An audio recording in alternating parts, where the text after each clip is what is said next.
Aujourd'hui, avec mon groupe Prédateur, on va vous présenter un sujet qui nous tient à cœur, c'est les conflits entre hommes et prédateurs. Donc vous les connaissez, donc soit par des exemples typiques comme le loup, mais on va vous exposer des exemples qui sont un petit peu moins communs, dont on a moins l'habitude d'entendre parler, mais qui sont aussi très très importants à prendre en compte lorsque l'on parle de la gestion des conflits entre hommes et prédateurs. Donc les prédateurs, c'est parti, profitez bien, et à tout à l'heure.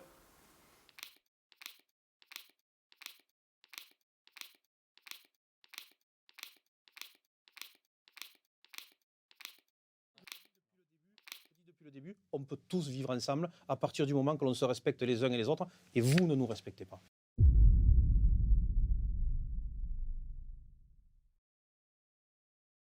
L'homme s'est beaucoup développé ces dernières décennies et ça n'a pas été sans repos pour la biodiversité.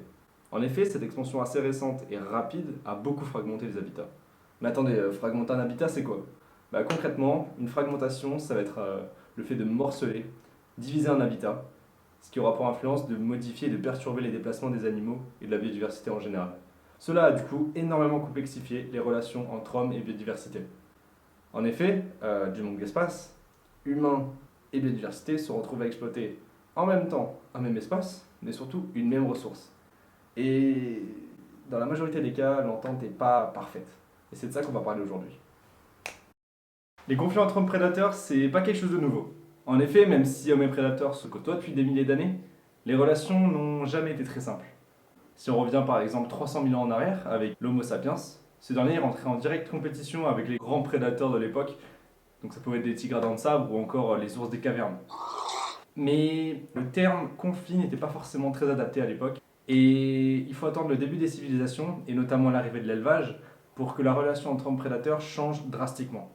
Et c'est là qu'un réel conflit apparaît, un conflit pour le territoire, mais également pour les ressources. Si on revient à des périodes plus récentes, notamment les derniers siècles, de nombreux ouvrages, croyances et légendes ont participé à une mauvaise image des prédateurs dans la société. On peut notamment citer les fables de La Fontaine au XVIIe, dans lesquelles les prédateurs avaient souvent un rôle de vicieux, de méchants. Concernant les légendes, sûrement une des plus connues en France, c'est celle de la bête du Gévaudan, un méchant loup-garou qui aurait fait au moins une centaine de victimes entre 1764 et 1767.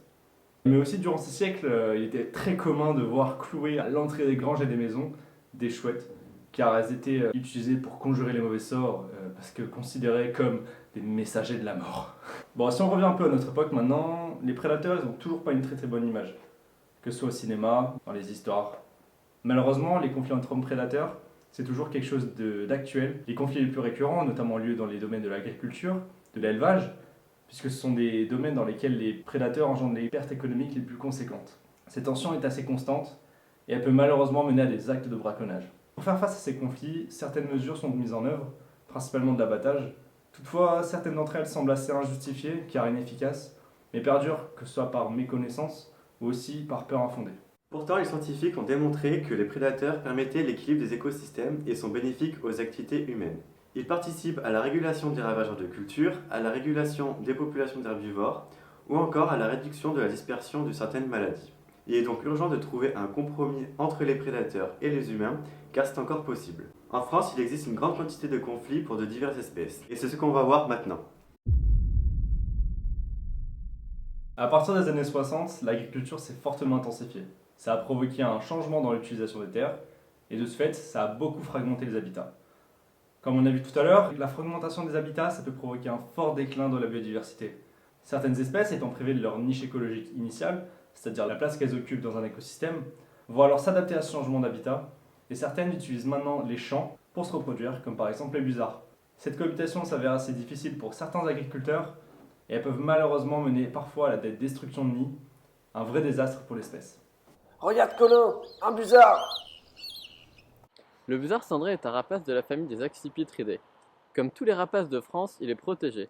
Cela signifie qu'il est interdit de le détenir, de le vendre, de le tuer, de nuire à sa reproduction. Bref, il faut le laisser vivre tranquille dans son milieu.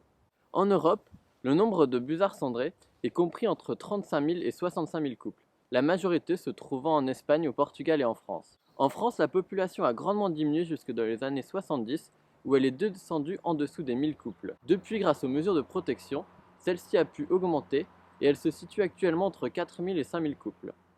Le busard cendré niche à même le sol au milieu de la végétation. Face à la diminution des milieux naturels, il a adapté son habitat. Initialement, on le retrouvait majoritairement dans les steppes, les landes basses et les tourbières, mais maintenant il occupe les milieux anthropisés tels que les cultures céréalières et fourragères. Cependant, ces milieux ne sont pas sans risque pour le busard cendré. On y retrouve de nombreux risques, tels que la destruction des nids lors des moissons, ainsi que les pesticides, qui peuvent tuer directement les busards en les empoisonnant ou diminuer le nombre de petits mammifères dont ils se nourrissent. Le principal risque étant la destruction lors des moissons. En effet, les moissons ont généralement lieu lorsque les jeunes sont encore au nid et incapables de se déplacer. Comme ils sont au milieu de la végétation, il est impossible pour les agriculteurs de les voir et donc ils peuvent finir écrasés.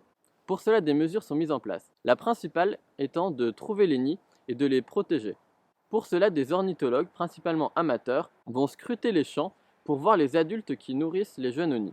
Une fois les nids repérés, ils vont être entourés de grillages pour être visibles lors des moissons et pour être protégés des prédateurs. Cela permet de protéger un grand nombre de busards et on estime que sans ces mesures, le nombre de jeunes à l'envol serait réduit de 60%. Mais malgré que cette méthode soit principalement utilisée, elle n'est pas efficace sur le long terme. Le moyen le plus efficace et le plus durable pour protéger le busard cendré serait probablement la gestion de l'habitat, à l'aide de mesures agro-environnementales par exemple, plutôt que la gestion des nids. La mise en place de telles mesures, comme par exemple retarder les récoltes, permettrait de protéger les oisillons sans avoir à localiser les nids.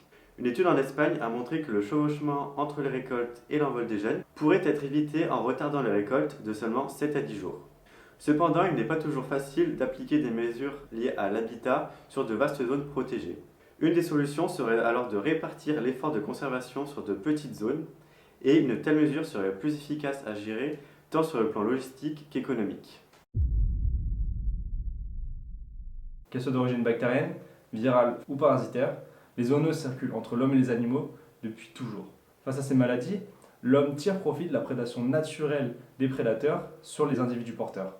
Mais lorsque ces derniers deviennent à leur tour porteurs de la maladie, des conflits apparaissent entre l'homme et les prédateurs. L'homme va alors pencher vers l'éradication du problème, même si les chances de transmission sont minimes. Ces animaux potentiellement porteurs vont alors être considérés comme nuisibles ou susceptibles d'occasionner des dégâts. En France, c'est notamment le cas d'une espèce que tout le monde connaît, le renard roux.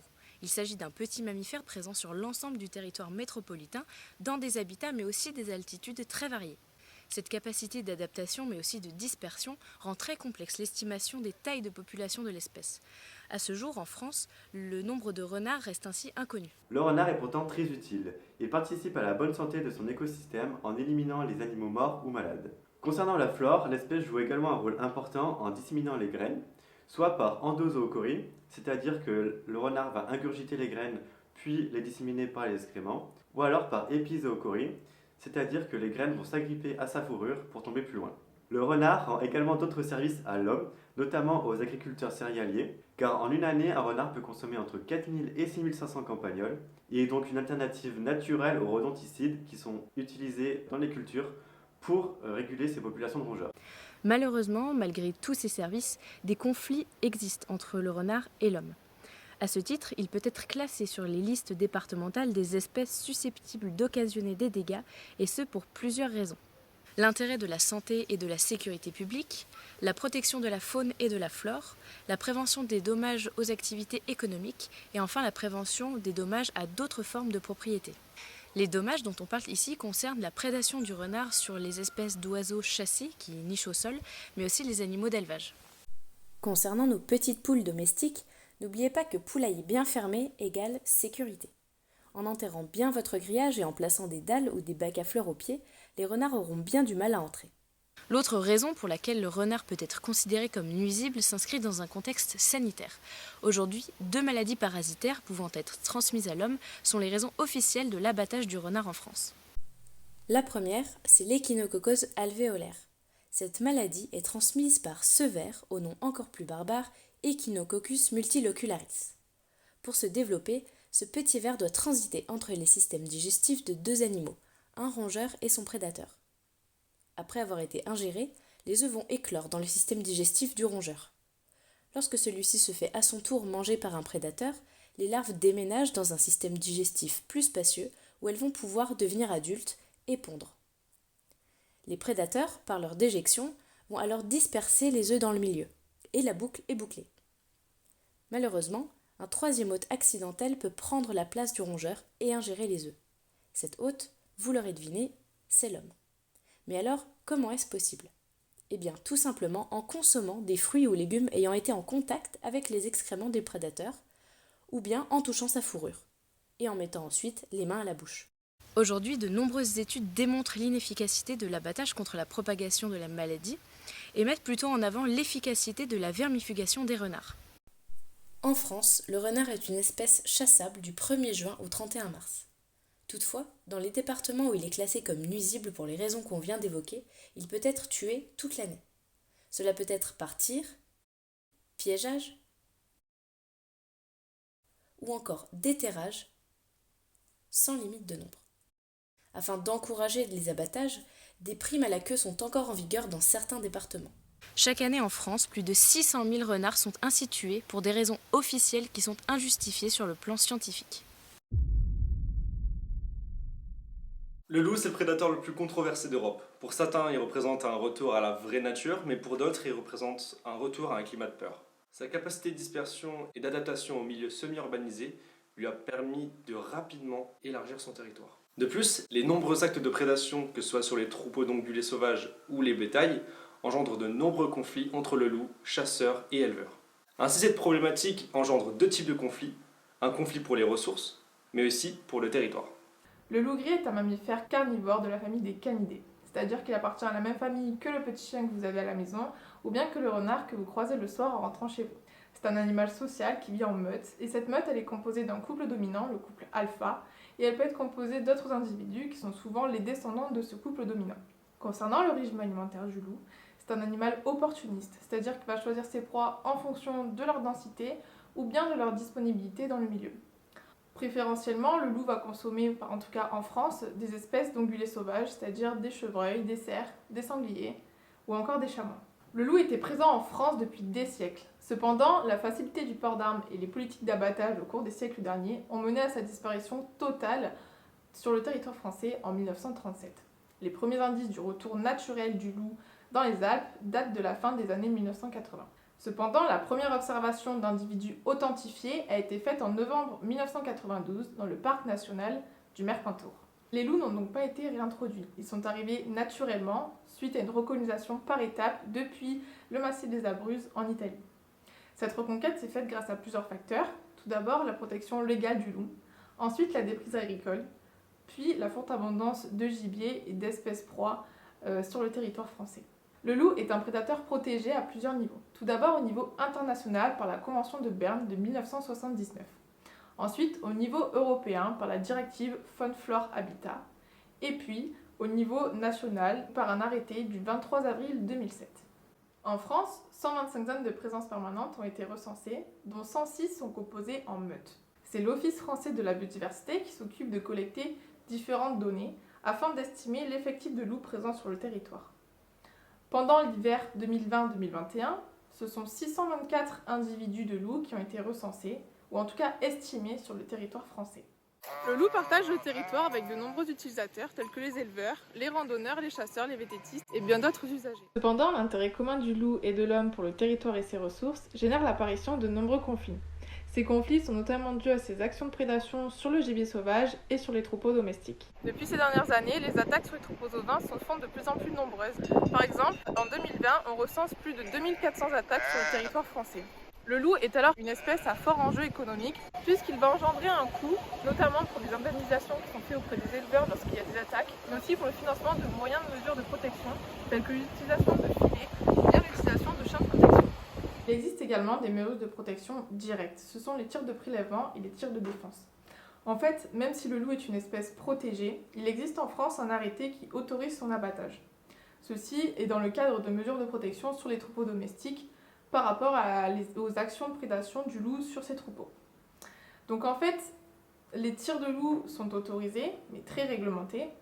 Par exemple, il existe un quota, donc en France, c'est 19% de la population des loups qui peuvent être tirés chaque année. Donc bien que les tirs de loup réglementés soient autorisés, il est important de rappeler que le loup est un prédateur qui reste une espèce protégée, et que donc toute atteinte ou destruction illégale de cette espèce peut faire encourir une peine. Cette peine, elle peut s'élever jusqu'à 3 ans d'emprisonnement et 150 000 € d'amende.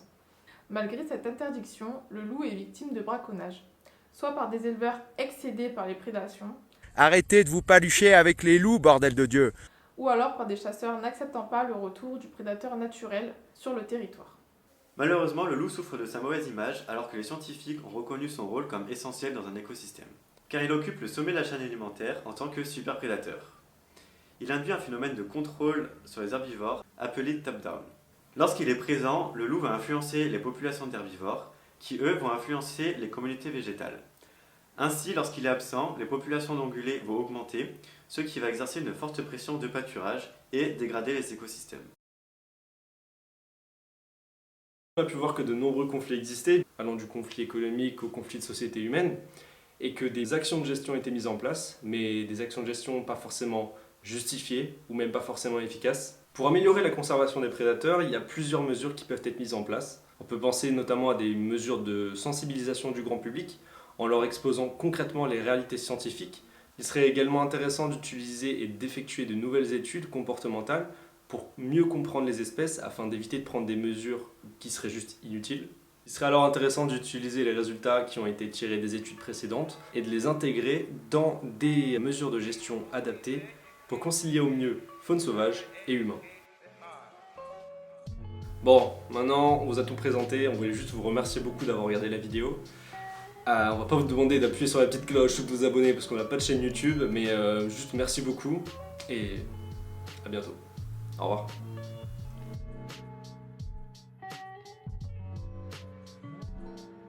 Un, 2, 3, 4, le loup.